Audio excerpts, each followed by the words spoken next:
সেয়া আছিল 1979 চনৰ কথা। অসমৰ আকাশ বতাহ তেতিয়া অসম আন্দোলনৰ জুইত উত্তপ্ত হৈ আছিল। সেই সময়তে বজালীৰ পাটাচাৰকুছি বিদ্যাপীঠৰ খেলপথাৰত অনুষ্ঠিত হৈছিল সদৌ অসম ছাত্ৰ সন্থাৰ এখন বিশাল ৰাজহুৱা সভা। এই জনসমুদ্ৰৰ মাজত ভাষণ দিবলৈ মাইকৰ ওচৰলৈ সাহসেৰে আগুৱাই আহিছিল এজন 10 বছৰীয়া ল'ৰা। মানুহে ভাবিছিল এই সৰু ল'ৰাজনে কি ক'ব, কিন্তু যেতিয়া তেওঁ ভাষণ দিবলৈ আৰম্ভ কৰিলে দৰ্শক নিস্তব্ধ হৈ ৰল, কাৰণ ল'ৰাজনৰ কণ্ঠত অগ্নি বৰষিছিল আৰু তেওঁৰ শব্দত আছিল জাতিৰ প্ৰতি থকা গভীৰ আৱেগ আৰু ভালপোৱা। সেইদিনাই অসমে চিনি পাইছিল এয়া কোনো সাধাৰণ ল'ৰা নহয়, এয়া হৈছে ভৱিষ্যতৰ এক প্ৰচণ্ড ধুমুহা। আৰু সঁচাকৈ এই ধুমুহাজাক আজিও প্ৰচণ্ড গতিত বলি আছে। এটা সাধাৰণ পৰিয়ালৰ পৰা ওলাই আহি দেশৰ অন্যতম কৰ্মদক্ষ আৰু প্ৰভাৱশালী মুখ্যমন্ত্ৰী হোৱা এই ধুমুহাজাকৰ নাম হৈছে ডক্টৰ হিমন্ত বিশ্ব শৰ্মা। 1969 চনৰ 1 ফেব্ৰুৱাৰীত যোৰহাটত জন্মগ্ৰহণ কৰা হিমন্ত বিশ্ব শৰ্মাৰ তেজত নাছিল ৰাজনীতিৰ কোনো উত্তৰাধিকাৰী।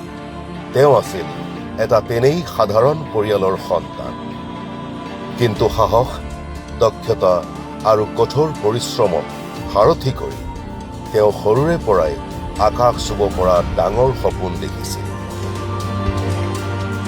ধুমুহাৰ গতিত কাম কৰি নিজৰ পথ নিজেই বনাই লোৱা হিমন্ত বিশ্ব শৰ্মা আজিৰ দিনত কেৱল এজন নেতা নহয়, তেওঁ কোটি কোটি মানুহৰ আশা, ভৰসা আৰু সপোনৰ প্ৰতীক।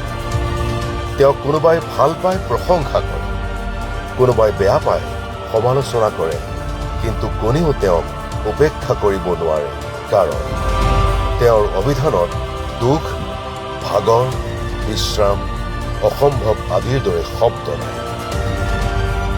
পুৱা 5 বজাৰ পৰা আৰম্ভ হৈ নিশা 1:30-2 বজালৈ চলি থকা তেওঁৰ কৰ্মব্যস্ত জীৱন কেৱল ৰাজনৈতিক সমীকৰণৰ মাজতে আবদ্ধ নহয়, তেওঁৰ বাবে এয়া এক নিচানী।